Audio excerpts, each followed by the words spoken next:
오늘도 마이크 연결이 조금 잘못돼 있었어가지고 살짝 당황한 보람이다. 안녕. 안녕하세요, 유보람이다. 선님 뽀하. 선풍기 소리 들려? 진짜? 잠시만.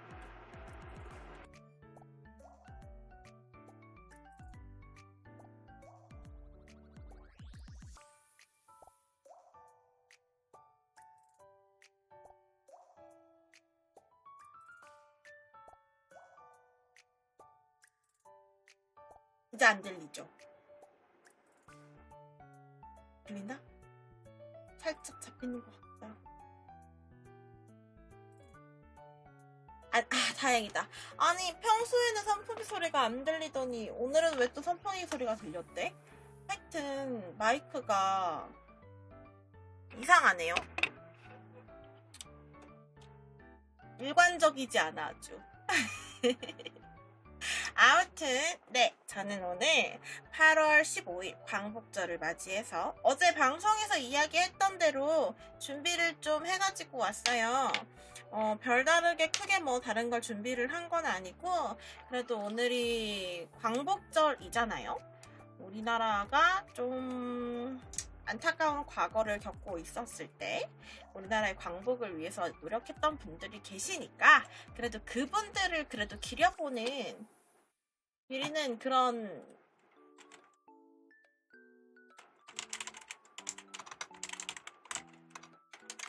시간을 가져보면 좋겠다 싶어서 오늘 조금 본업 모먼트를 발휘해 보려고 합니다.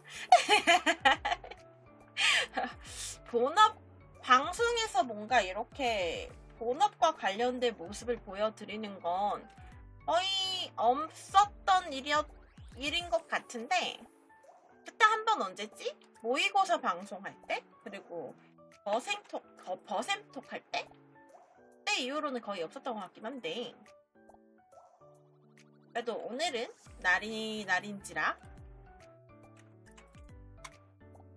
한번 이야기를 해보고 작품의 의미들도 한 번쯤 되새겨보면 좋을 것 같아서 영광이들이 싫어할 걸 알면서도 가지고 올 수밖에 없었어.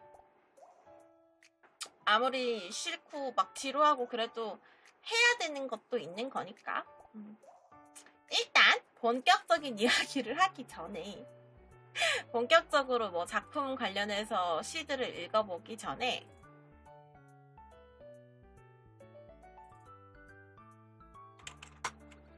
잠시 오늘 하루 동안의 시간을 좀 되돌아볼까 싶어요.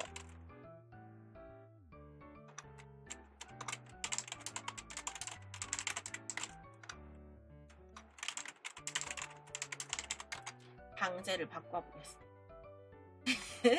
뭐 하는지 알 수 있게 직관적으로 뭐 하는지 다 보이도록.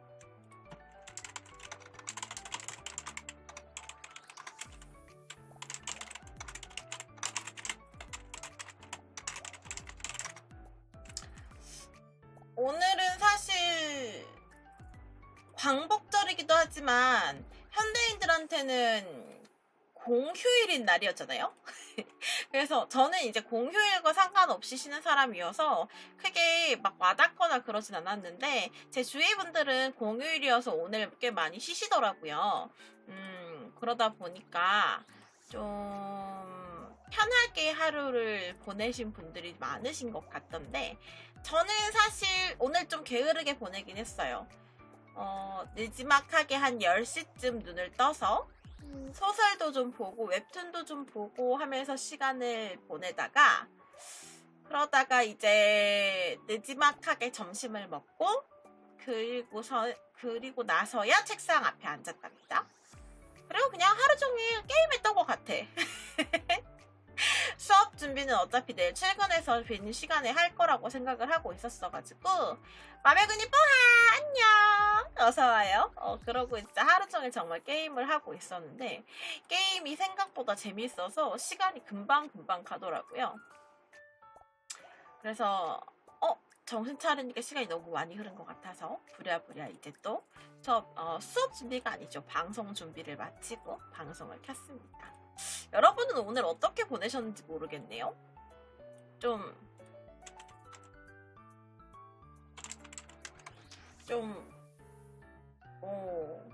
의미 있게 보냈다면 좋았을 것 같지만 사실 그렇게 쉽지 않잖아. 어떻게 광복절이라고 의미 있게 보내겠어. 사실 바빠 현대사회에서는 그냥 뭐 내 하루를 살아내는데 크게 의미를 부여하는 거지. 광복절이니까 선조들의 감사함을 생각하며 돌아가신 그 독립운동가 분들에게 감사함을 느끼고 그분들을 추모하는 시간을 가지지는 당연히 않았을 거잖아요. 사실 아무리 한국인이어도 그건 불가능한 일이어서 저는 오늘 집안일하고 계속 게임을 사람 다 똑같다니까. 자고 일어나서 밥 먹고 지금 정신 차리고 컴퓨터 앞에 앉았어요. 아 잠시만, 먹고 자고만 반복하신 건가요? 그럴 수 있다고 생각합니다. 제일 알찬 생활을 보내셨네요. 저게 제일 사실 행복한 거긴 해. 사실 진짜로 행복한 거, 내가 하고 싶은 거 하면서 보내는 하루가 제일 행복한 거니까 그런 의미에서 다들 정말 알차게 하루를 보냈다고 생각합니다. 저도 그렇고요. 나 오늘 방송 끝나고 아마 누워가지고 계속 웹툰 보고 그러다가 자지 않을까 싶긴 해.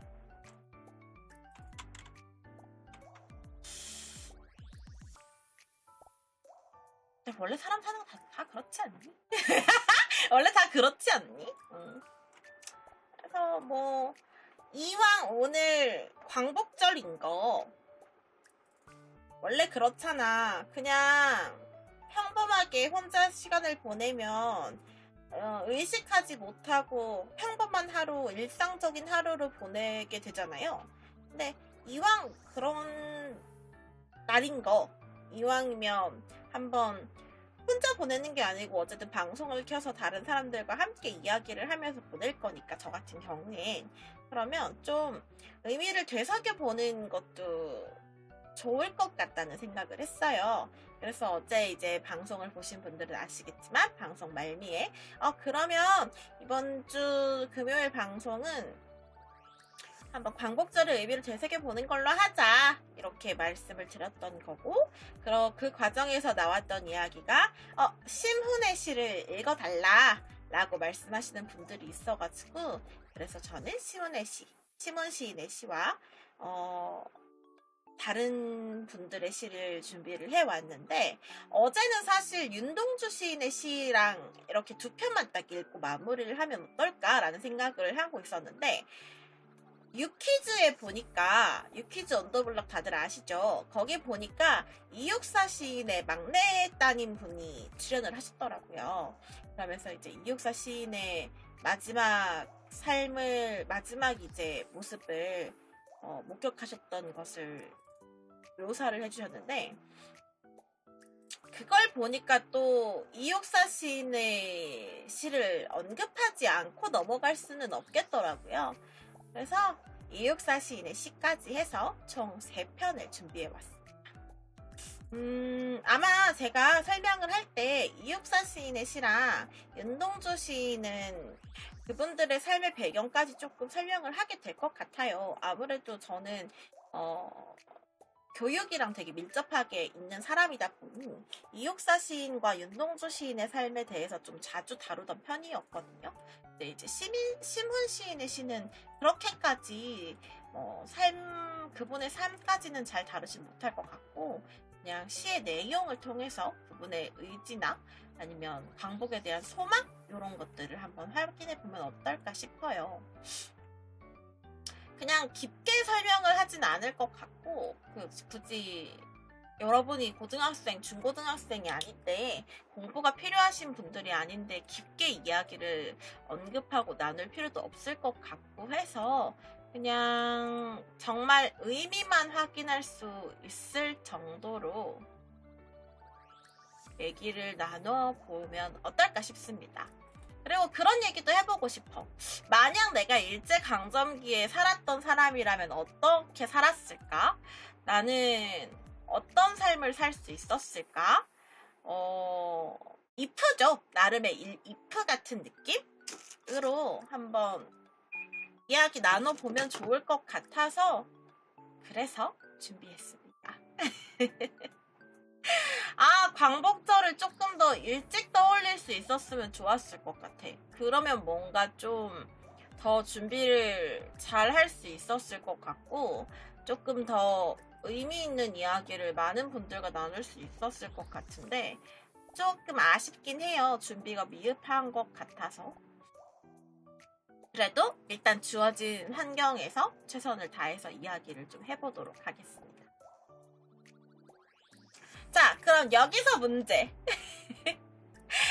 이미 내가 뭐 방제 얘기 다 해가지고 힌트 다 줘가지고 아마 문제라고 하기에는 다들 눈치 빠른 분들은 아시겠지만 그래도 문제.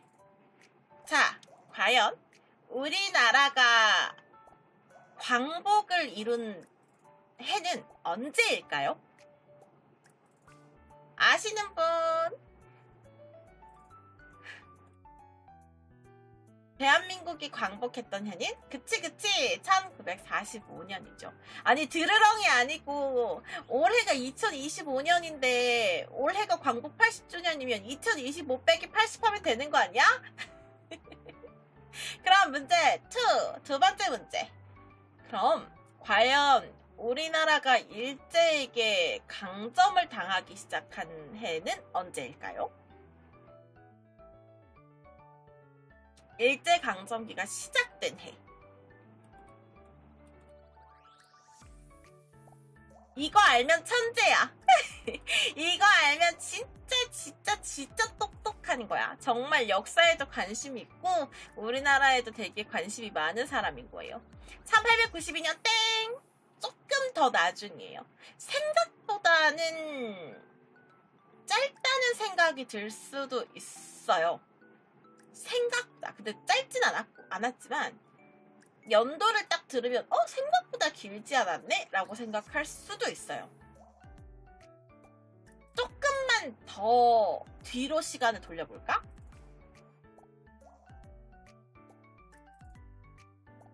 확실한 건 1900년도야.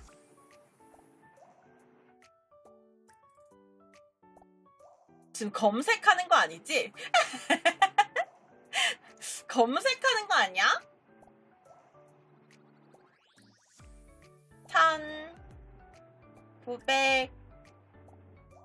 1910년입니다. 1910년부터 1945년까지 횟수로는 36년 동안 이제 일제에게 강제로 점령을 당해 있었는데요. 이제 주권을 빼앗겼다고 이야기를 하죠. 주권을 빼앗겼었는데 1892년에 뭐가 있었냐고? 그때 대한제국 있지 않나? 1894년이 갑오개혁이니까 1892년이면 고종일 텐데 고종이 우리나라 왕일 텐데 저는 모르겠어요. 저는 생각보다 한국사를 잘 아는 사람이 아니어가지고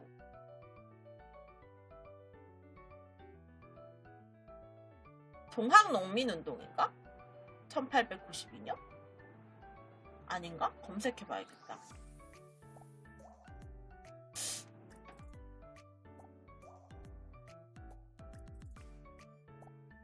동학농민운동은 1894년 1월이라는데? 그럼 뭐지?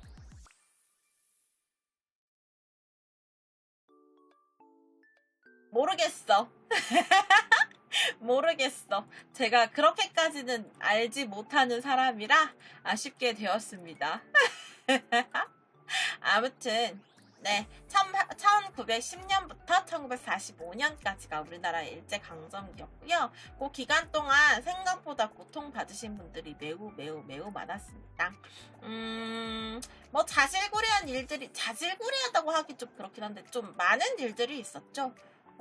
동양척식 주식회사가 세워지면서 산미 증식계획과 토지조사 사업을 실시하면서 우리나라 농민들이 소작농으로 전락한 사건도 있었고, 민족 말살 정책이 30년대부터 시작되면서는 창씨개명을 강요받거나 아니면 뭐 조선말을 사용하지 못하게 하거나 하는 등등의 강한 압력이 많았었는데, 요건 이뻐라! 안녕! 오랜만에 뵙습니다. 어서오세요.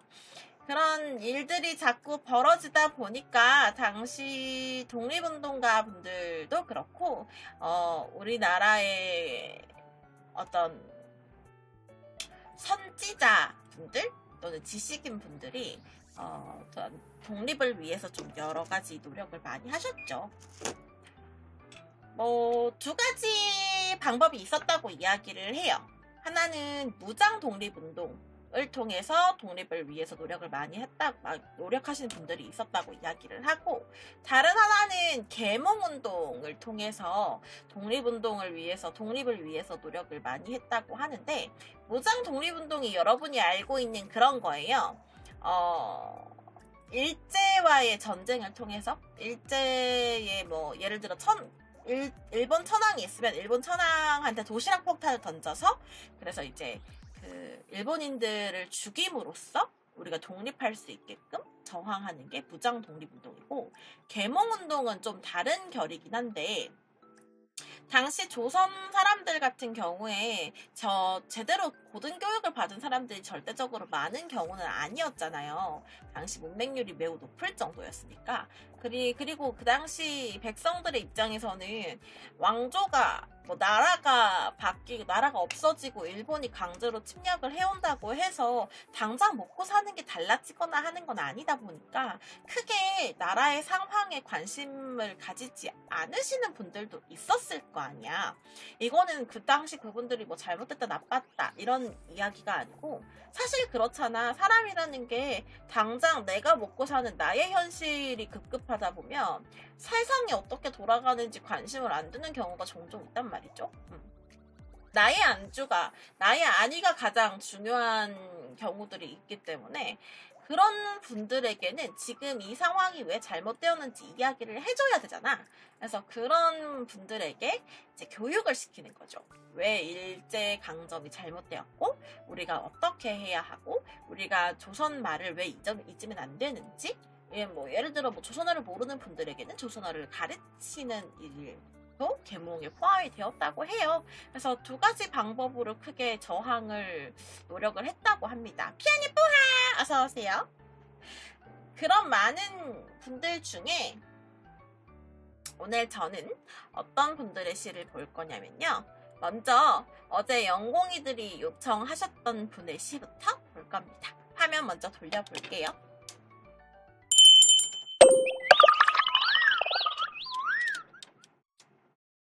김보라다 이러네. 김보라 누군데? 김보라 누군데? 난 유보란데. 내 얼굴 키워.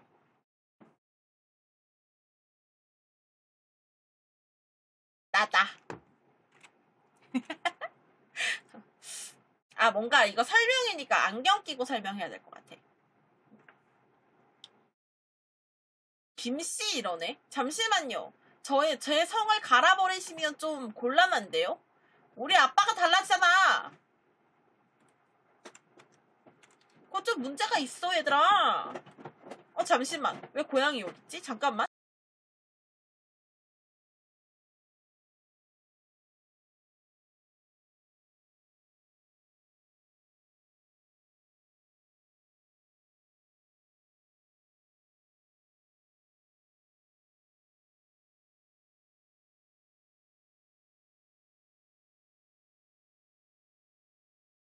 고양이가 옷장에서 자고 있었나봐. 갑자기 툭 튀어나와서 깜짝 놀랐네.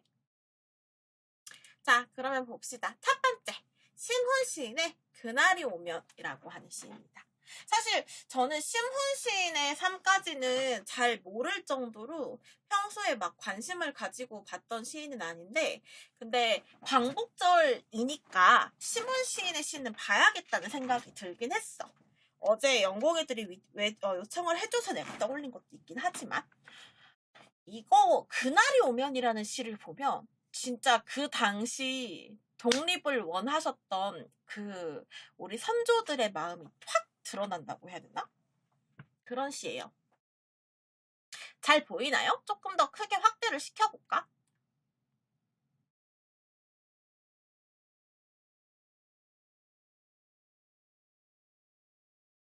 그치?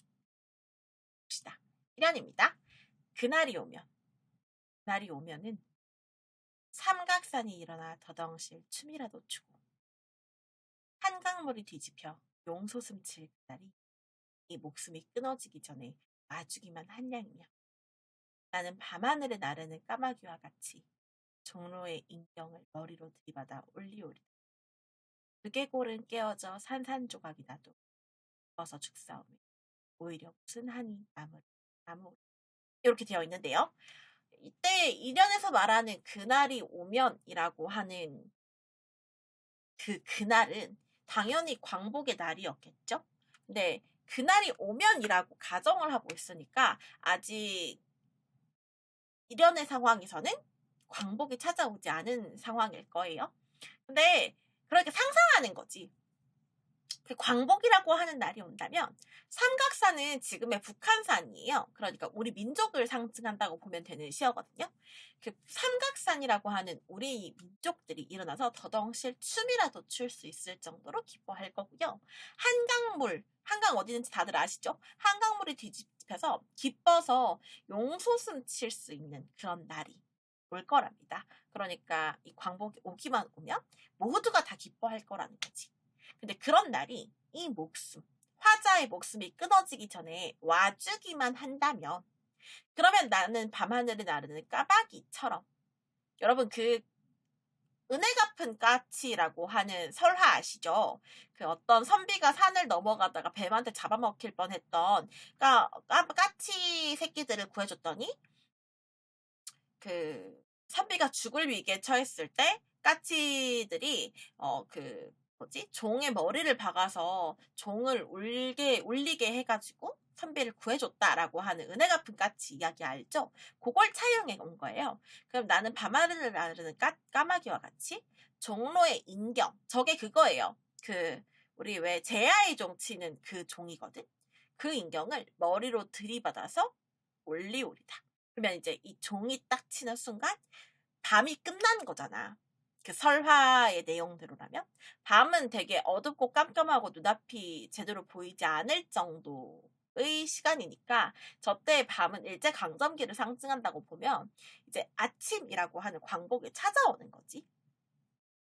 그날이 오기만 온다면 나는 나를 희생할 수 있다는 거야. 그래서 그 밑에 줄도 보시면 두개골은 깨어져서 산산조각이 나도 내가 죽는 거죠. 내가 죽더라도 기뻐서 죽으니 무슨 한이 남겠느냐라는 건 그날이라고 하는 광복이 오기만 온다면 나는 무조건 어떤 식으로든 희생할 수 있다라는 굳은 의지를 보여주는 거죠. 이연도 마찬가지예요. 읽어볼게요.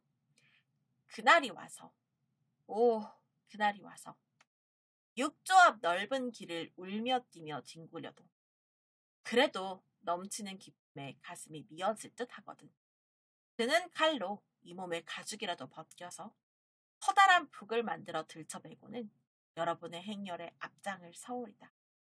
우렁찬 그 소리를 한 번이라도 듣기만 하며 그 자리에 거꾸러져도 원이 없겠소이다 라고 하는 내용인데요. 이것도 마찬가지예요.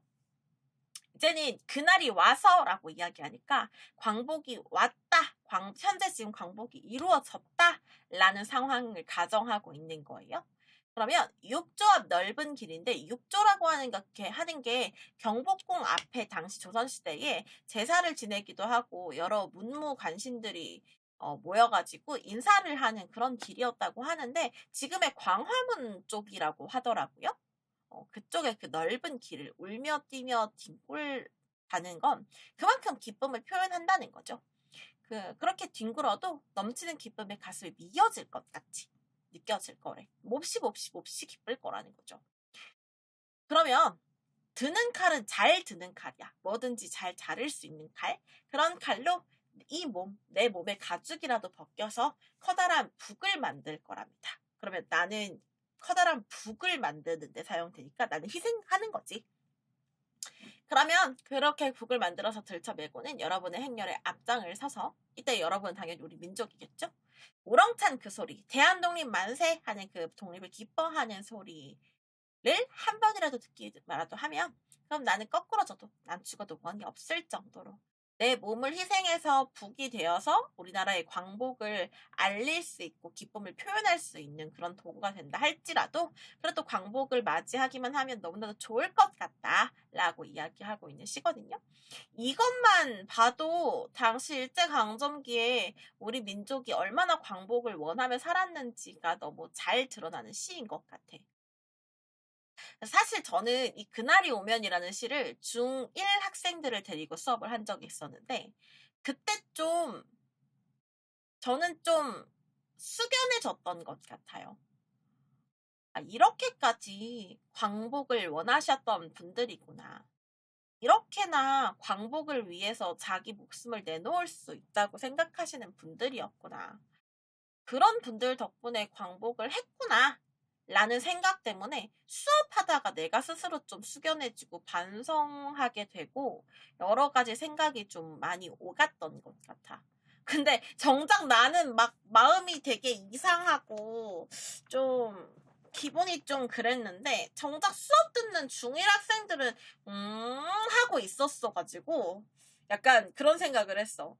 요즘 애들은 확실히 공감을 잘 못하나? 이런 생각을 했는데, 아무래도 그런 차이인 것 같아. 배경 지식의 차이도 있을 거고, 뭔가 상황의 차이도 있는 것 같아.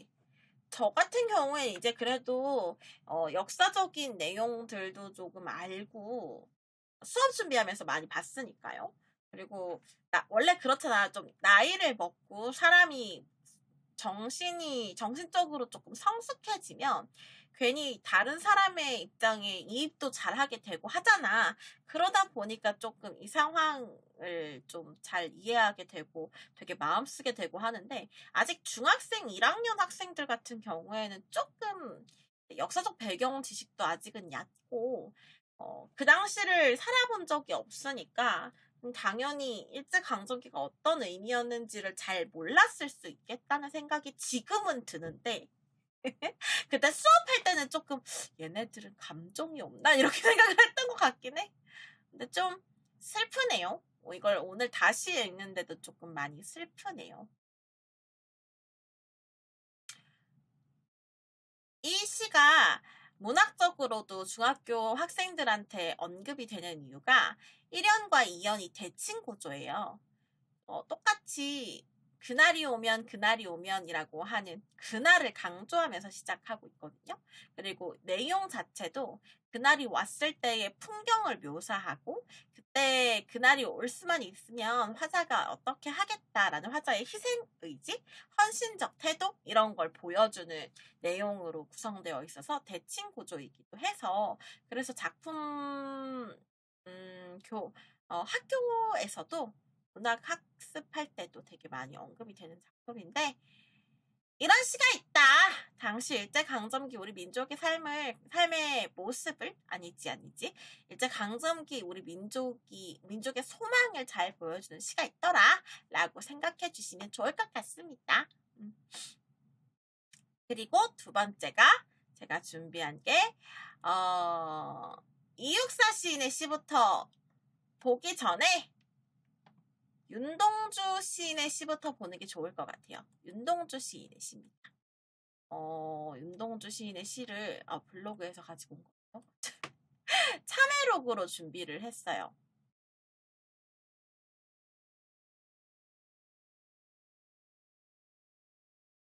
참회록으로 준비를 했는데, 참회록이라고 하는 시도 윤동주 시인의 이 당시 고뇌라고 해야 되나? 내적 갈등이 되게 잘 보이는 시긴 해. 윤동주 시인은 이제 북간도 출생인 걸로 알려져 있거든요. 어릴 때부터 사님 뽀아 안녕 사님 어서오세요.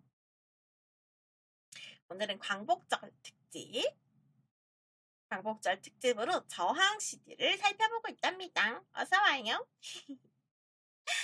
윤동주 시인 같은 경우에는 어릴 때부터 공부에 대한 의지가 되게 강했다고도 하고요. 이제 네모 선생님 뽀하 안녕 어서오세요. 안녕 안녕. 맞아. 윤동주 시인의 별 해는 밤이라고 하는 시에 그렇게 적혀있죠. 어머니는 저 멀리 북간도에 계십니다. 라고 적혀있는 이유가 윤동주 시인의 고향이 북간도이기 때문이에요.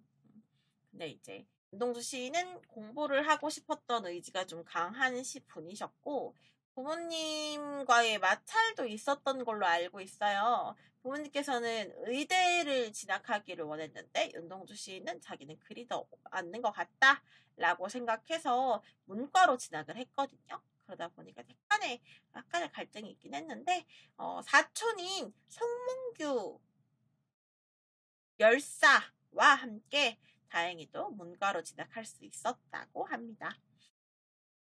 윤동주 하면 서시라고? 맞지? 윤동주의 서시는 우리나라 사람이라면 다 아시잖아.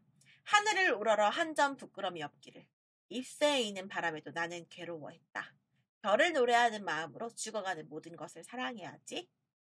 하는 시잖아요. 그래서 그건 다 아는 시니까 저는 오늘 참외록으로 준비를 했답니다. 그냥 내용만 확인하는 정도로 넘어갈 거라 가지고. 그리고 윤동주 시인은 이제 사촌인 성몽규라고 하는 분과 일본으로 같이 유학도 가게 되는데 그 과정에서도 되게 갈등이 많았다고 해요. 당시 일본으로 유학을 가기 위해서는 무조건 창씨 개명을 했었어야만 하는데 윤동주 시인은 그렇게 생각했대. 내가 창씨 개명까지 해가면서 일제의 이 정책에 굴복해 가면서 내가 과연 일본 유학길을 올라야 할까라는 생각을 너무 많이도 했대요. 근데 결국 이제 윤동주 시인이 일본 유학을 결심했던 가장 결정적인 이유가 윤동주 시인이 엄청나게 존경했던 정지용 시인이 있었어요. 정지용 시인도 되게 유명하답니다, 여러분. 향수라는 시도 있고요. 고향이라는 시도 있고요. 유리창이라는 시도 있어요. 아무튼 그 정지용 시인이 윤동주 시인과 한번 만난 적이 있었는데 그때 윤동주 시인한테 그렇게 말씀을 하셨다고 해요. 지금 현재 조선의 현실을 바꾸기 위해서는 많은 것을 배워야 한다. 자신 또한 일본 유학을 갔다 왔는데 일본 유학에서 얻은 것들이 많다. 많은 것을 배울 수 있으니까 그러니까 나라를 위해서라도 유학을 갔다 오는 걸 추천한다고 말씀을 하셨대요. 그래서 윤동주 시인이 이제 일본 유학을 결심할 수 있었고 그렇게 일본 유학길을 오르게 됩니다. 근데 이제 가서도 고민을 많이 해요. 왜냐면 어쨌든 나라는 당시 우리 민족은 고통을 받고 있었고 보통 이제 대학까지 졸업한 사람들을 당시엔 지식인이라고 이야기를 했는데 지식인의 의무는 나라를 이끄는 거라고 당시 사람들은 생각을 했거든요. 윤동주 시인 또한 그런 고민을 했겠죠. 나라가 이렇게 고통받고 있는데 나 혼자 이렇게 편안하게 현실을 맞이하고 있어도 되나? 일본 유학 갔더니 거기는 정말 별세계인 거야. 좋은 건물도 많고 좋은 음식과 좋은 물건이 많으니까 그러니까 이제 그게 더 현실과의 괴리처럼 느껴졌겠죠? 내가 이렇게 좋은 것들을 누리고 있어도 되나? 일본에서 이렇게 누리면서 안주하면서 삶을 살고 있어도 되나? 하는 생각에 자기 자신에 대한 반성을 많이 했다고 해요. 그리고 그게 정말로 시에도 많이 드러나 있는데 여기 있는 참회록이 특히 그렇습니다. 참회가 반성이잖아요. 록은 기록이고. 그래서 자신의 반성을 기록해 놓은 글이라고 생각하면 윤동주 시인의 마음을 또 잘 이해할 수 있지 않을까? 읽어볼게요. 1연입니다. 파란 녹이 낀 거울 속에 내 얼굴이 남아있는 것은 어느 왕조의 유물이기에 이다지도 욕될까라고 이야기합니다. 거울에 파란 녹이 끼었다고 이야기를 하네. 그러면 거울은 원래 다른 반짝반짝 빛나가지고 다른 대상을 잘 비춰주는 건데 거기에 파란 녹이 꼈던 이야기는 시간이 아주 많이 흘렀다는 거고 부정적인 상황이라고 봐야겠죠? 거울이 제 기능을 하지 못할 거니까. 근데 그 거울 속에 내 얼굴이 보이는데 그게 어느 왕조의 유물이길래 이다지도 욕될까라고 이야기합니다.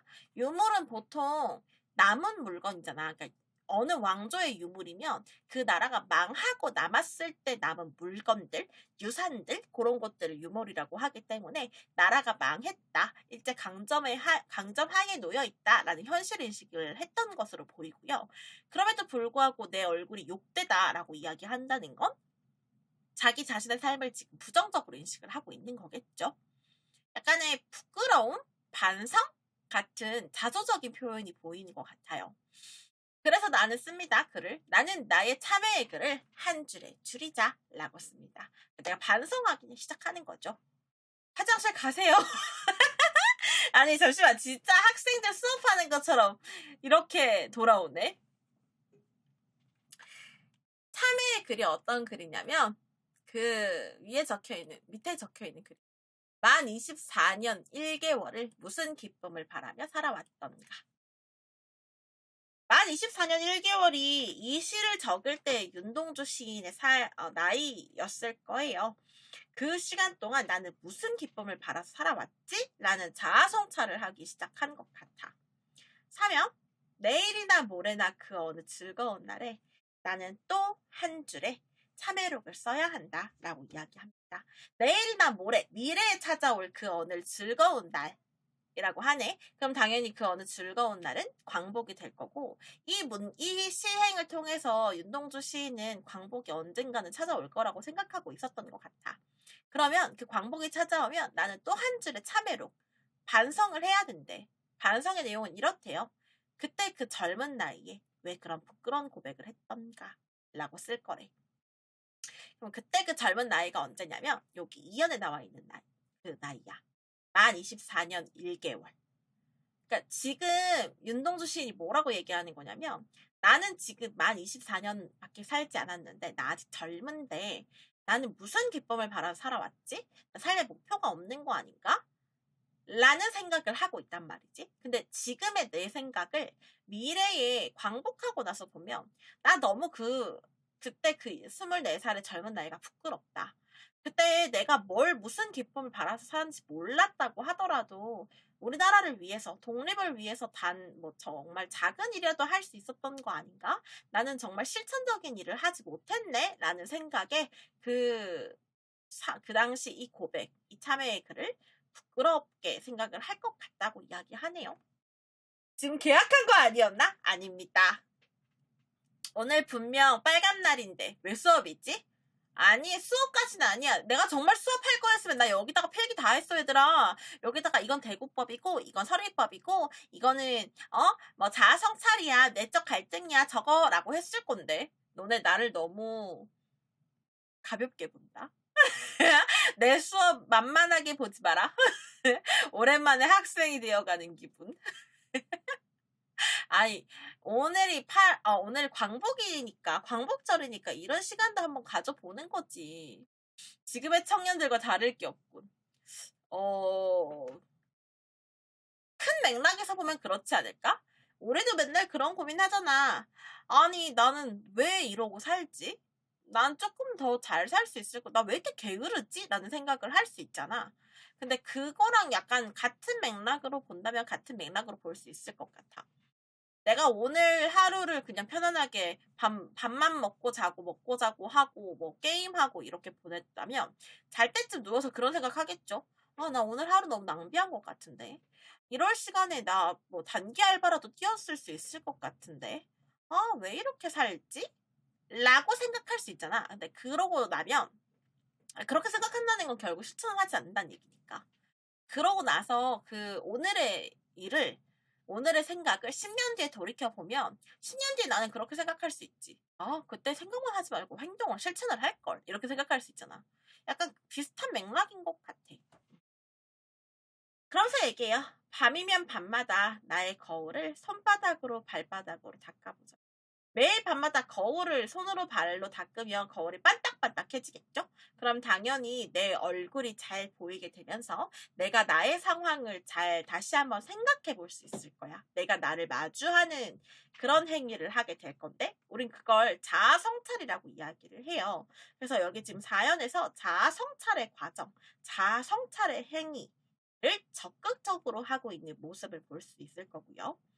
그렇게 내가 자아성찰을 하고 나면 오연 그러면 어느 운석 밑으로 홀로 걸어가는 슬픈 사람의 뒷모양이 거울 속에 나타나온다 라고 할 건데 자아성찰의 결과로 내가 볼 수 있는 사람이 어느 운석 밑으로 홀로 걸어가는 슬픈 사람이란 말이야. 근데 그게 어디 보이냐면 거울 속에 보여. 알잖아 얘들아. 거울은 항상 보고 있는 사람을 비추는 거지 보지 않는 사람을 비출 수는 없잖아. 그러니까 결국 이 거울 속에 비춰지는 어느 운석 밑으로 홀로 걸어가는 슬픈 사람은 윤동주 본인일 거란 말이죠. 그럼 이 윤동주의 모습이, 시적 화자의 모습이 어떤 모습이냐? 어느 운석 밑으로 홀로 걸어갈 거래. 아시죠? 운석 밑으로 걸어가면 운석 맞으면 죽게 되잖아. 그 얘기는 자아성찰 결과 이때 시적 화자인 윤동주는 결심했던 게 아닐까? 그래, 내가 지금은 아무것도 하지 못하고 지금은 현실에 안주하는 삶을 살고 있지만 이제 그만 다시 마음을 먹자. 나도 독립을 위해서 노력을 해보자. 라는 생각을 했던 게 아닐까 싶어요. 그래서 운석 밑으로 걸어가는 죽음을 각오하는 그런 모습을 보이겠다라는 의지를 보이고 있는 것 같다. 라고 봐주시면 될 것 같아요. 이해됐지? 무슨 말인지 알겠지? 그래서 실제로 윤동주 시인의 사촌이었던 함께 일본 유학까지 갔던 그 성몽규 시인은 성몽규 시인은 아니죠. 성몽규님은 독립운동을 했다고 해요. 그리고 혹시라도 윤동주 시인이 독립운동에 참여했다가 혹시 잘못될까봐 위험한 일에 엮일까봐 윤동주 시인에게는 비밀로 했다고는 하는데 윤동주 시인도 귀국을 앞두고 바로 이제 그 후쿠오카 형무소로 붙잡혀 갔던 걸 보면 그때 제목이 독립운동에 참여했다는 거였거든요. 그런 거 보면 윤동주 시인도 암암리에 독립운동을 했을지도 모르겠다는 생각이 드네요. 시에서도 계속 독립운동에 대한 의지가 보이기 때문에 아마 그랬지 않았을까? 라고 추측해 봅니다. 힝, 슬퍼. 마음이 슬퍼.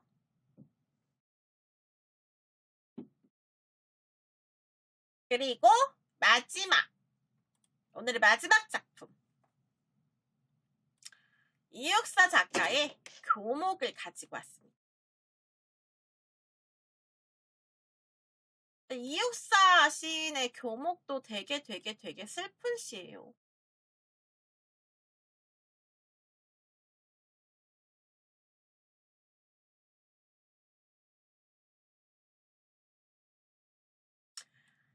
분위기 전환하자고? 분위기 전환을 하려면 행복한 이야기를 해야 되는데 행복한 이야기 할 수 없어.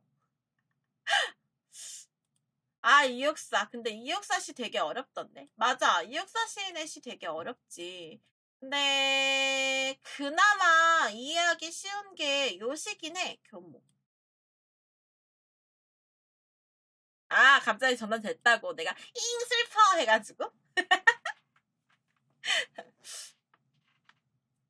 난 옛날부터 이분께 제일 어려웠어. 이육사 시인 시가 좀 상징적인 의미가 되게 많긴 하죠. 근데 읽고 나서 이해가 안 되는 시는 아닌 것 같아. 이육사 시인의 시는 광야, 교목, 절정, 꽃 이런 시들이 청포도도 마찬가지고 좀 같은 주제를 다 공유하고 있는 시들이어서 볼 때 다 같이 보면 제일 좋단 말이야. 근데 이야기하는 주제가 똑같아. 그래서 이육사 시인의 의지만 좀 잘 봐주면 되는 시긴 해. 이육사 시인 같은 경우에 아시죠? 이육사가 본명이 아닌 건 아실 겁니다. 이육사 시인의 본명은 이원자 록자이시고요. 이육사는 처음 이육사 시인이 감옥에 갇혔을 때 죄수 번호가 264번이어서 그때부터 필명으로 이육사를 사용했다고 해요. 일단 필명부터가 일제에 대한 저항적인 의미가 담겨 있는 뜻이라고 봐야겠죠? 진짜 힙하다고? 죄수 번호를 필명으로 쓴 게 힙한 거야? 남다른 분이시긴 해. 윤동주 시인과 이육사 시인은 조금 달라요. 제가 사실 윤동주 시인 시를 설명할 때 이 얘기를 안 했는데 저는 윤동주 시인의 시를 읽을 때도 그렇고 이육사 시인의 시를 읽을 때도 그렇고 마음이 좀 많이 아픈 편이거든요. 시를 읽으면 이 두 분의 시에서는 물론 한용운 시인도 그렇고 다 그렇긴 한데 다 이제 특히 윤동주 시인과 이육사 시인의 시에서는 정말 누구보다 광복을 절절하게 원했던 것 같은 느낌이 있어. 근데 두 분 다 광복을 보지 못하고 돌아가셨어요. 윤동주 시인이 1945년 2월에 사망하셨고요. 이육사 시인도 1944년인가? 맞지 싶은데 헷갈리네. 1944년에 사망하셨거든요. 그러니까 이게 너무 마음이 아픈 게 광복을 얼마 앞두지 않고 돌아가셨기 때문에 더 마음이 아픈 것 같긴 해. 너무나도 절절하게 이게 광복에 대한 의지가 보이니까.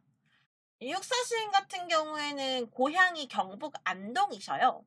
아시겠지만 조선시대에 양반들이 가장 많이 모여 살았던 동네가 안동이거든요. 이육사 시인이 여러분 아시죠? 1,000원짜리 지폐에 그려져 있는 태계이황 아시죠? 태계이황의 자손입니다. 그래서 태계이황이 아무래도 조선시대 유학의 최고 권위자였던 만큼 이육사 시인 집안 자체에서 이 유학에 대한 공부, 그러니까 선비정신이죠. 선비정신을 엄청나게 많이 정말 중요하게 생각했던 집안이거든요. 이육사 시인의 할아버지도 어린 이육사 시인을 불러서 한시를 가르치고 선비정신을 교육시키고 할 만큼 또 이육사 시인 집안 자체가 독립운동에 자금을 댈 만큼 아주 뼈대 깊은 가문이었거든요. 뿐만 아니라 이육사 시인의 고향 마을 자체가 다 퇴계 이황이 머물렀던 후손들이 이렇게 모여 살고 있는 동네이고 그 바로 옆에 붙어있는 동네도 마찬가지란 말이야. 그래서 이 동네에서만 이육사 시인의 고향에서만 그 독립운동가가 33명? 이 나왔다고 해요. 그 정도로 이제 독립운동이 강하셨던 분이고 이육사 시인은 무장 독립운동을 누구보다 지지하셨던 분이에요. 그래서 실제로 대구에 있는 중앙은행에다가 도시락 폭탄을 던져서 옥중 생활을 하셨다고도 합니다. 그런 분이었어. 그런 분의 시니까 더더욱 의지가 더 강하게 느껴지겠죠? 여기 있는 교목이 그래요. 전 다른 시들도 다 좋아하는데 여기 있는 교목이 이육사 시인의 의지가 너무 잘 드러나는 작품이라고 생각해. 일단 교목이라고 하는 제목의 의미부터 말씀을 드리자면 교목은 나무의 종류 중에 하나인데 키가 2m 이상, 2m가 아닌가? 아무튼 키가 몹시 큰 나무의 종류를 교목이라고 한대요. 관목 이런 느낌이야. 2m가 아니네요. 8m 이상이네요. 교목은 큰 키나무라고 이야기하기도 한답니다. 그만큼 큰 나무를 이야기하는 건데 아마 이 교목이라고 하는 제목에 사용된 교목이라고 하는 나무가 화자 본인, 그러니까 이육사 시인 본인을 투영한 객가적 상간물이 아니겠느냐라고 보는 견해도 좀 있는 것 같아요. 보면 시의 내용이 잘 이해가 된다. 읽어볼게. 이렴.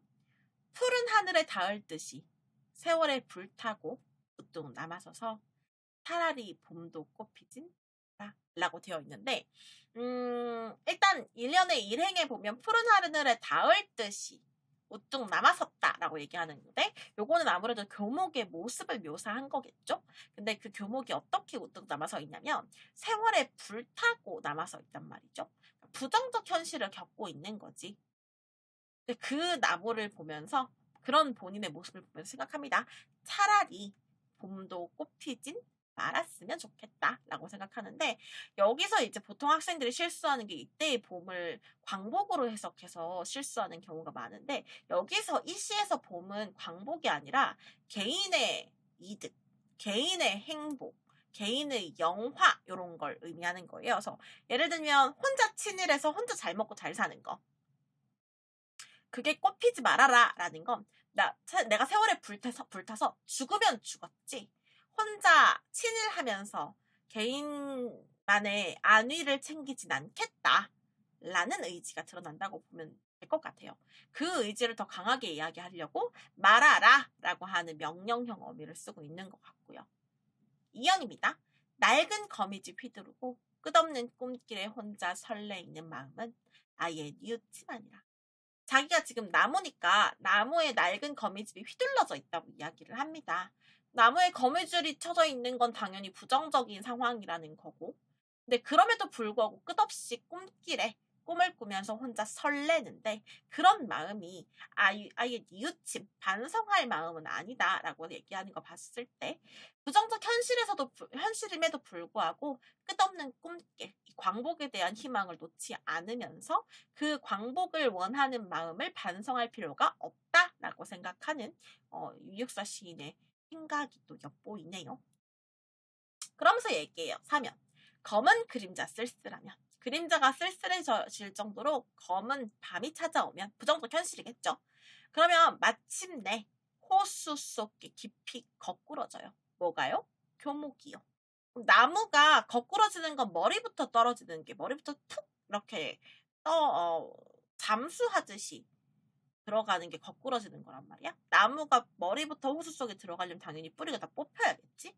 그래서 저거는 호수 속 깊이 거꾸러지는 건 차라리 마침내 내가 죽을지라도, 내가 죽는다고 할지라도 이렇게 해석하면 될 것 같아. 그러면 차마 바람도 흔들지 못해라 라는 건 이 바람이라고 하는 일제의 유혹이 나를 흔들지 못할 거야 라는 뜻이고요. 결국 다시 말하면 내가 차라리 죽으면 죽었지 절대 친일의 유혹에 넘어가지 않겠다 라는 의지가 드러나는 시라고 볼 수 있거든요. 이러니까 이 시가 이육사 시인의 의지가 너무나도 잘 드러나는 시라고 보는 거야. 그죠? 어느 날 마음이 약해지셨을 때 더욱 단호한 느낌의 글을 쓰지 않았을까라는 생각이 들기도 해요. 어쩌면 사람이니까 그럴 수도 있잖아. 나라면 그럴 것 같거든. 이육사 시인이 그랬다는 게 아니고. 담니뽀하 안녕 어서 와요. 저라면 사실 내가 아무리 나라를 사랑하고 나라의 광복을 보고 싶은 마음이 있다고 하더라도 그래도 나라면 사실 편한 길이 있잖아. 친일한다. 친일이라고 하는 가장 편한 길이 있는데 내가 왜 이렇게 고생을 하지? 내가 이렇게 고생하는 걸 누가 알아준다고? 라는 생각이 들 것 같아. 한 번쯤은 억울할 것 같거든? 그러면 보통 저런 시를 또 쓸 수 있지 않을까라는 생각도 들어요. 어쨌든 그게 아니라 오히려 나는 절대 흔들리지 않을 거니까 일제놈들아 어디 한번 나를 흔들어 봐라, 날 유혹해 봐라 라는 그런 마음으로 쓰셨을 수도 있고요. 당시 이육사 시인이 이 시를 쓸 때 어떤 마음이었는지는 알 수 없지만 보면서 좀 많은 생각이 드는 시긴 해요. 저는 여기 있는 교목이랑 아까 봤던 윤동주의 참회록이라고 하는 시는 최근에도 한번 봤거든요. 이육사의 교목은 올해 고등학교 1학년 교과서에도 실려있는 작품이고 윤동주의 참회록 같은 경우에는 고등학교 2학년 교과서에 빠짐없이 나오는 작품이거든요. 볼 때마다 생각하는 것 같아. 좀 이렇게 학교에서 시험을 위해서 배우는 작품으로 넘어가기엔 좀 많이 아깝다는 생각? 학생들이 학교에서 배우는 작품들은 물론 지금 학원도 마찬가지지만 다 시험을 위해서만 배우고 넘어가잖아. 그러면 그냥 이 작품의 의미를 곱씹어 보면서 넘어가는 게 아니라 아, 여기는 무슨 상징이 사용됐네? 아, 대립적인 의미의 시어를 사용했네? 아, 부사어의 반복을 통해서 부사어와 명령형 어미를 반복적으로 사용함으로써 화자의 의지를 더 단호하고 굳건하게 강인한 의지를 표현하고 있네? 라고 외운단 말이죠. 근데 그렇게 하지 않고 한번 내용을 다시 한번 곱씹어 볼 수 있는 시간이 있었으면 좋겠어. 결국 문학이라고 하는 건 그 당시 살았던 사람들의 삶을 간접 체험할 수 있는 수단인 거고, 문학이라고 하는 건 개개인의 감수성을 건드려주는 장치라고 저는 생각을 하거든요, 개인적으로. 그러면 사실 그런 장치들과 그런 수단들이 주어져 있으니 요즘 현대 시대에 그런 게 얼마나 많아.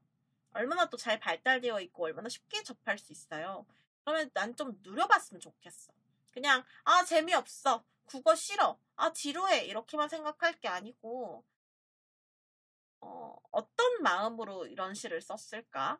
당시를 우리가 살아본 적은 없지만 어떤 삶이었을까? 라는 생각을 한 번쯤은 해봤으면 좋겠어. 오늘이 광복절이잖아요. 아까부터 계속 얘기하고 있지만 오늘이 광복절이고 광복 80주년을 맞이한 나름 의미 있는 날이기도 하잖아요. 그러니까 더더욱 이야기해주고 싶었어. 한 번쯤은 이런 작품들을 되돌아볼 필요가 있지 않을까? 한 번쯤은 연공이들이랑도 한번 이걸 보고 싶다는 생각도 들더라고요. 그래서 오늘 준비했습니다. 사실 저는 광복과 관련해서는 꽃덤불이라고 하는 시도 좋아해요. 신석정 시인의 꽃덤불이라고 하는 시가 있는데 물론 그 시는 일제강점기만을 배경으로 하고 있는 시는 아니긴 해. 광복 직후에 혼란스러웠던 우리나라의 삶의 모습을 다 보여주는 시긴 한데 저는 그 시를 좋아하는 이유가 뭐냐면 사실 되게 슬픈 시거든. 정말 정말 정말 고대했던 독립이 찾아왔는데 다시 또 우리 민족이 혼란스러운 상황에 놓였다. 이상과 다르게 현실은 힘들었다. 그래서 온전한 우리 민족 국가를 형성했으면 좋겠다. 이런 걸 기원하는 시긴 한데 저는 그 시를 너무나도 좋아하는 이유가 그 당시 독립이라고 하는 광복이라고 하는 상황을 맞이했을 때의 사람들의 그 정서가 너무 잘 드러나는 것 같다고 해야 되나? 이게 사실 시 자체에 정서가 드러나진 않아요. 근데 뭔가 보고 있으면 아 너무너무너무 행복했겠다. 이런 기분이었겠구나 라는 추측을 할 수 있는 시라고 해야 되나? 그래서 저는 그 시를 되게 좋아해요. 이게 어디서 느껴지냐면 사연에서 느껴지거든요. 보여줄게. 잠깐만.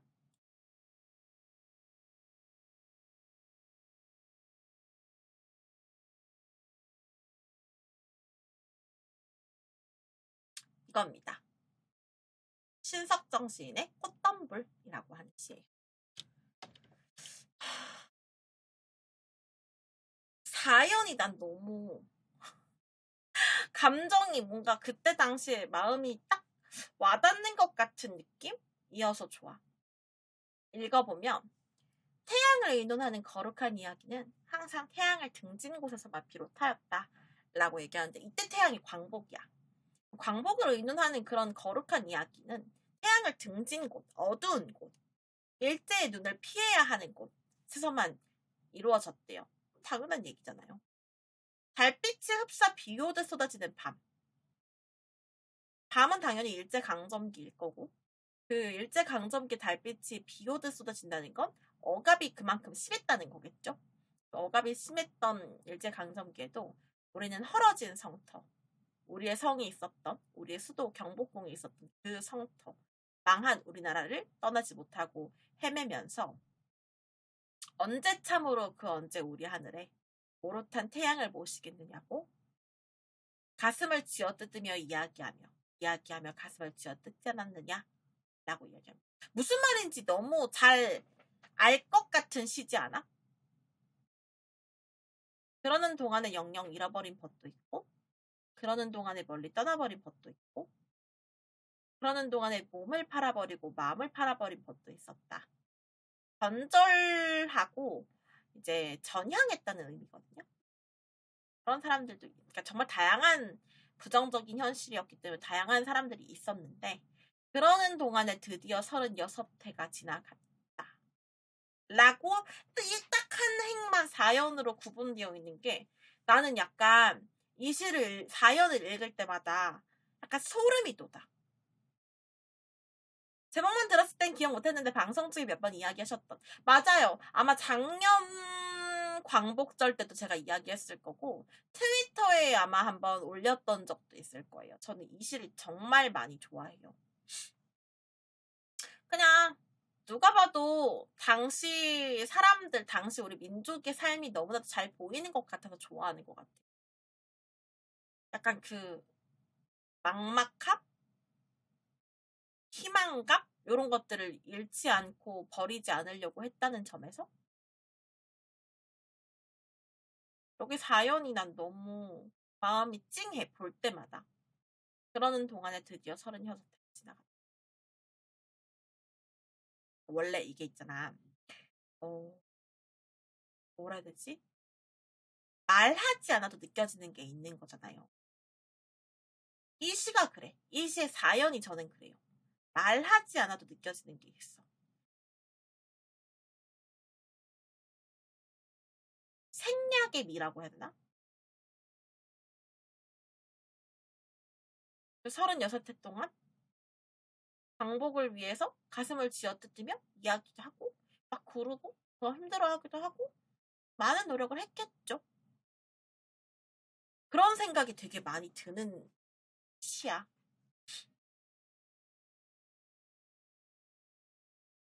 되게 생각이 많아지는 시.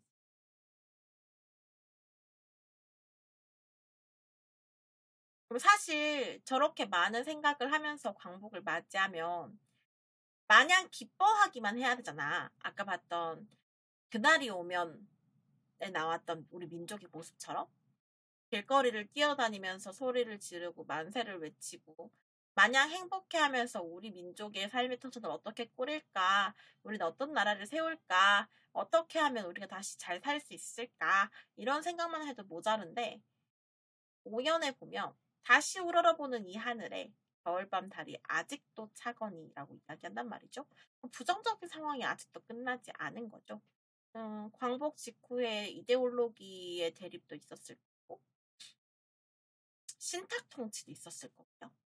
그러게 또 한번 바라게 됩니다. 오는 봄에는 분수처럼 쏟아지는 태양을 안고 어느 언덕 꽃덤불에 아늑히 안겨버리라. 오는 봄, 다가오는 미래, 꼭 다시 찾아올 그 계절에는 꽃덤불이라고 하는 것에 아늑히 안겨보고 싶다라고 하는 그 당시 사람들의 어떤 바람? 이런 게 되게 잘 느껴지는 시인 것 같아요. 그래서 저는 저 시를 진짜 정말 좋아해요. 그리고 지금 든 생각인데 유독 일제강점기의 저항시들이 일제강점기를 겨울에 광복, 독립을 봄에 비유한 경우가 정말 많단 말이야. 그건 어떻게 보면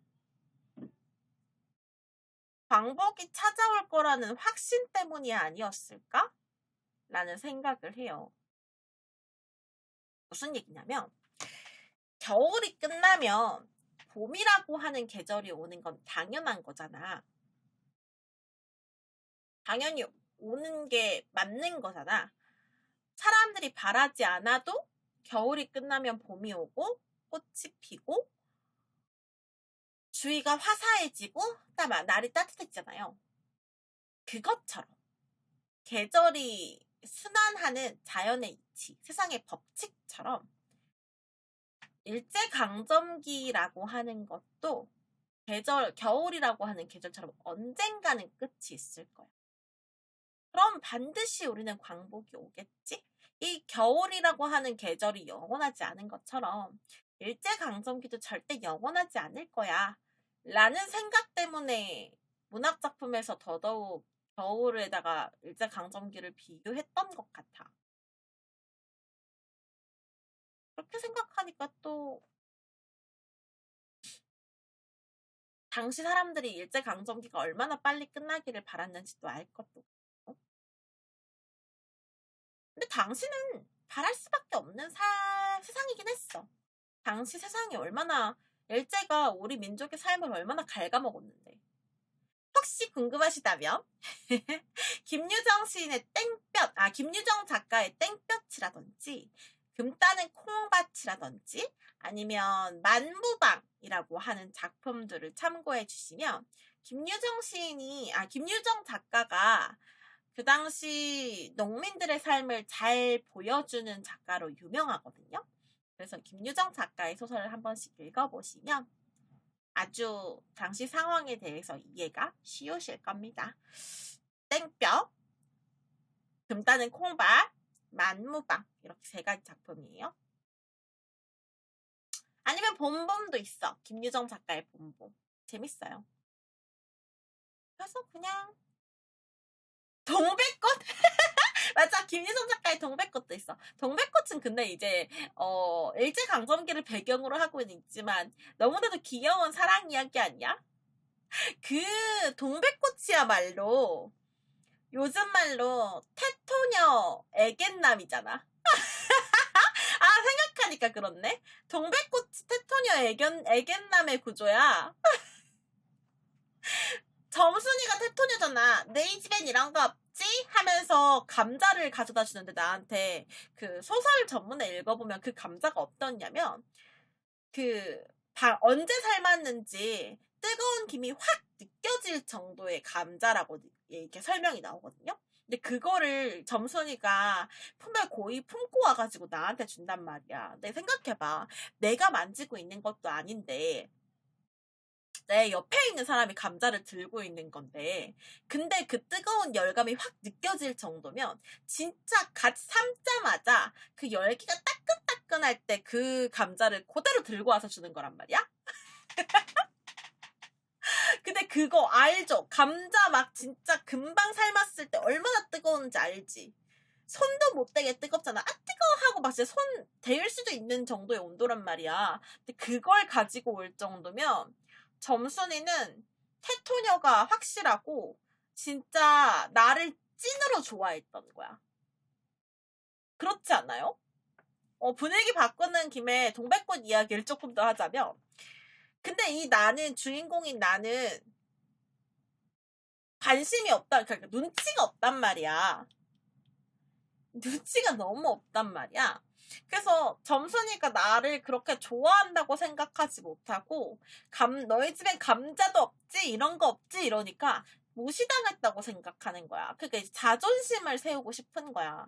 어떻게 생각하면 이게 또 이해가 되는 게 점순이랑 나의 위치는 동등한 위치가 아니에요. 점순이는 마름의 자식이고 나는 소장농의 아들인데 그 당시 집안 구조가 그 당시 계급 구조가 농촌에서 소장농이 마름한테 잘 보이지 않으면 농사 지을 땅을 뺏길 수도 있단 말이야. 그러니까 어쨌든 계급으로 쳤을 때 점순이 집이 우리 집보다 높단 말이에요.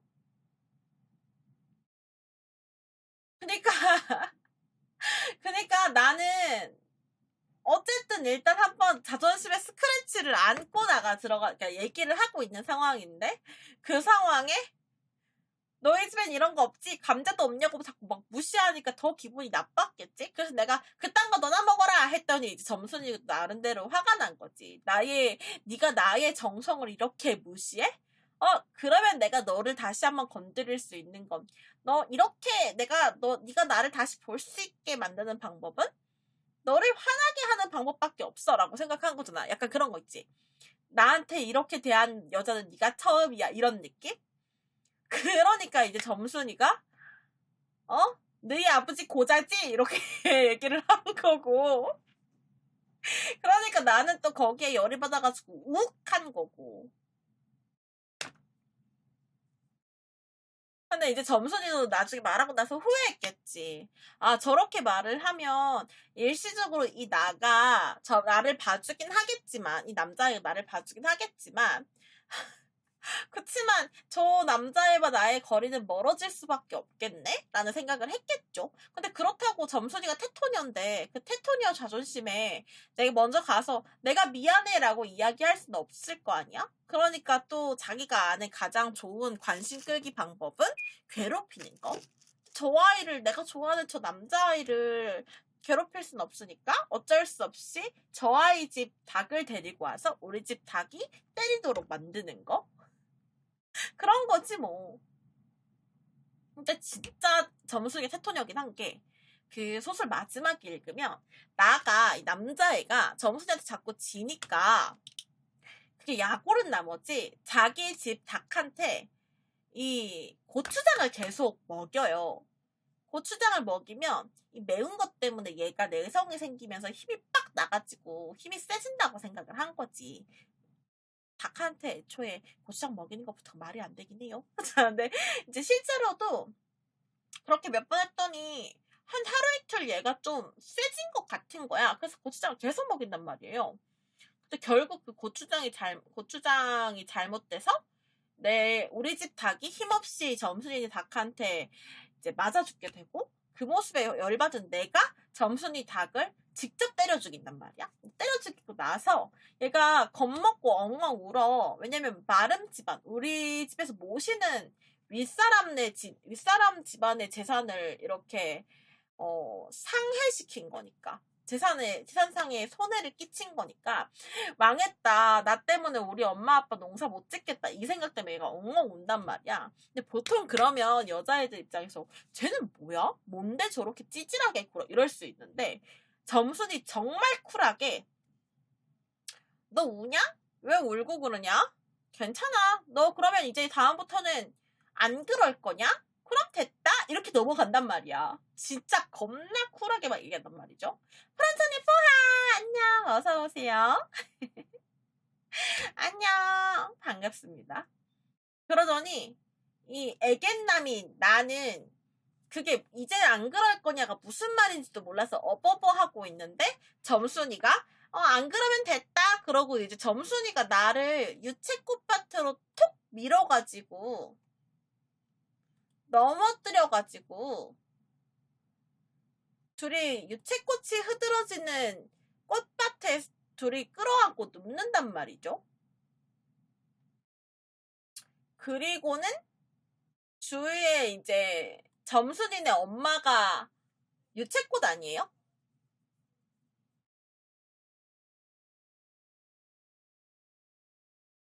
아니 그 넘어진 꽃밭.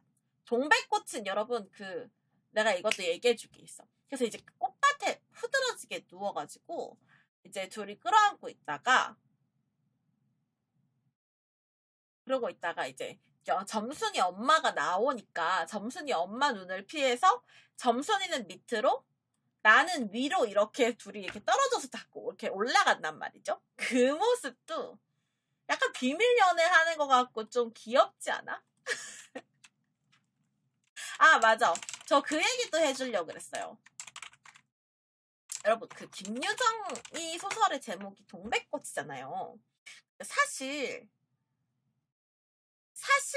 이 소설 제목에 있는 동백꽃은 우리가 알고 있는 그 동백꽃이 아니다. 우리가 아는 동백꽃은 빨간 꽃이잖아. 근데 김유정 소설을 읽어보면 동백꽃이 노랗게 핀 동백꽃 사이로 이렇게 되어 있단 말이에요. 그리고 이제 거기 나오는 꽃은 맞아! 알고 있네. 동백꽃이 아니고 요 소설의 배경이 강원도란 말이죠. 강원도의 생강나무를 동백꽃이라고 부른대요. 그러니까 이제 생강나무 꽃이라서 그 사이로 이제 얘네가 폭 넘어진 거거든요. 제가 왜 유채꽃 사이라고 했냐면 얘네가 나무 위에서 넘어지진 않았을 거 아니에요. 나뭇잎 사이에서. 동백꽃은 나무의 꽃이기 때문에 넘어졌는데 그 위로 동백꽃이 흐드러질 수는 있지만 동백나무꽃 사이로 흐드러지게 넘어질 수는 없기 때문에 아마 유채꽃도 아닐 수도 있어요. 어쨌든 그 꽃이 막 펴있는 그 동산으로 톡 이렇게 쓰러지거든요. 그것도 되게 로맨틱한 첫사랑의 이야기를 하는 소설이긴 해. 어린 것들이 발랑 까져갖고 이러네. 그런 거 아니야. 연애하지 마 이러네. 아니 죄송한데 그거는 본인의 개인의 감정이 담긴 어쩌고 아닌가요?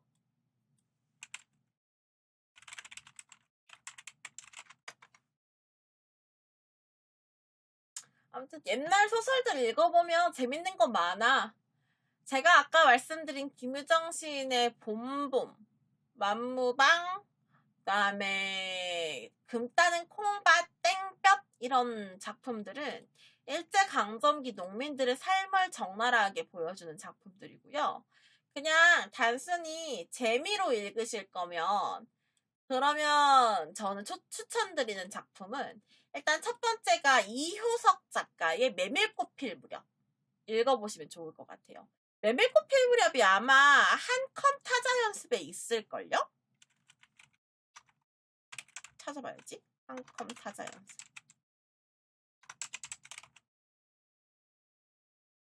근데 그 메밀꽃 필 무렵이 지금으로 치면 약간 어떤 느낌이냐면 출생의 비밀을 담은 그런 느낌이거든? 그래서 알고 봤더니 얘가 내 아들이라고? 이런 느낌이야. 그래서 한번 읽어보시면 재밌고요. 그리고 재미를 위해서 읽을 거라면 전 김동리 작가의 영마도 추천합니다. 그거 진짜 찐으로 막장 드라마거든? 재밌어. 진짜 찐 막장 드라마여서 재밌는 소설이야. 어떤 얘기냐면 이거 얘기 다 해주면 읽으려고 하지 않을 것 같은데. 한컴 타자 연습의 긴글 연습 첫 페이지 넘겨본 적이 없다고? 아니 진짜 재밌어. 진짜 재밌어.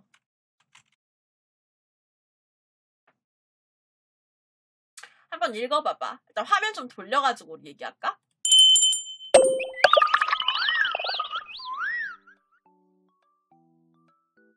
됐다? 진짜 재밌어. 한번 읽어보는 거 난 추천. 사실 읽을 사람이었다면 이미 다 읽어보았을걸. 아니 이번 기회에 읽어보세요. 그거 전문 읽는데 얼마 안 걸려. 김동리의 영마라고 하는 소설은 한 2-30분이면 읽고요. 메밀꽃 필 무렵도 한 10분, 15분 내외로 읽어요. 진짜 재밌어요. 속삭이는 돌멩이님 안녕하세요. 뽀하 반갑습니다. 오늘은 광복절 특집으로 관련 작품 한 3-4편 시로 봤고요. 이후로 그냥 관련 문학 작품 이야기를 좀 하고 있습니다. 어서오세요. 말고 제가 추천드릴 만한 건 뭐가 있을까? 그냥 재미 요소로만 읽는다고 치면 사실 재미 요소로만 읽는다고 치면 내가 추천할 건 진짜 영마랑 메밀꽃 필 무렵밖에 없어. 진짜로. 일제강점기 당시의 삶을 잘 보여주는 작품 중에 또 뭐도 있냐면 그 여자네 집이라고 하는 작품도 있어요.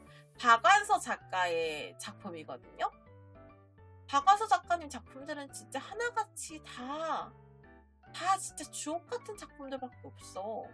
저는 어릴 때 그 여자네 집으로 박완서 작가님의 작품을 처음 접했는데, 그것도 이제 교과서에 제가 어릴 때 있었어가지고 접하게 된 거긴 한데, 그때 처음 딱 그 작품을 읽고 되게 충격받았어.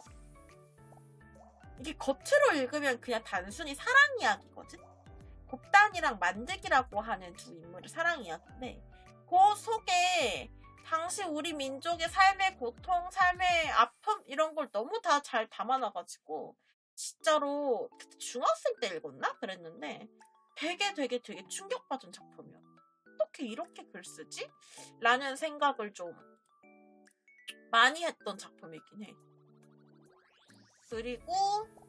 그리고 그만턴 싱아는 누가 다 먹었을까? 라는 작품도 저는 좋아해요. 근데 그것도 박완서 작가님의 작품인데, 그만턴 싱아는 누가 다 먹었을까라고 한 작품은 일제강점기의 삶만을 보여주는 건 사실 아니긴 하거든? 6.25 전쟁까지를 배경으로 하고 있긴 한데, 그것도 진짜 읽고 나면 많은 생각이 드는 작품이에요. 한참 합성이 참 많은 작품이었지. 그만턴 싱아? 근데 싱하가 아니고 싱아임에도 불구하고. 그리고 그 시대를 배경으로 하고 있는 소설은 여러분이 한 번쯤 읽어봤으면 좋겠는 게 태평천하라고 하는 작품이 있어요. 최만식 작가의 태평천하라고 하는 작품인데, 태평천하를 전문 다 읽는 거는 추천은 합니다만 사실상 쉽지는 않을 거예요. 장편 소설이라서 책 한 권 두께가 거의 사전이거든요.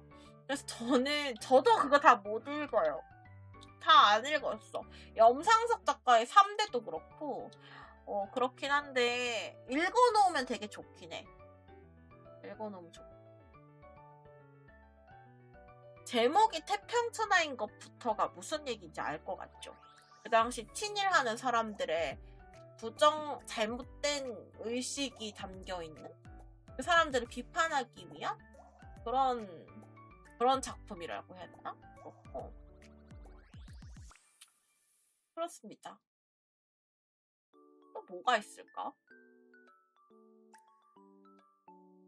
생각이 안 나네, 이제. 아무튼 여러분, 한국 문학 작품들 좀 많이 읽어주세요.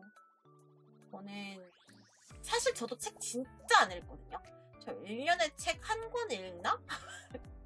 나 진짜로 책을 거의 안 읽어. 내가 읽는 책은 거의 수업 준비를 위한 책밖에 없어.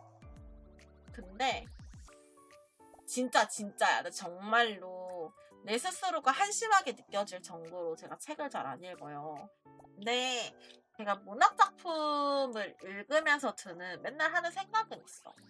책 좀 읽어야겠다. 책은 진짜 읽어야 하는구나. 여러 가지 책을 좀 다양하게 읽을 필요가 있다. 한국 문학 작품 이렇게 좋은데 나 너무 안 읽는다라는 생각을 하기는 해. 안 읽어서 그렇지. 여러분은 좀 읽어주시면 좋을 것 같아요. 그러면 오늘 문학작품 이야기는 여기까지. 행복하게 이야기 많이 했다.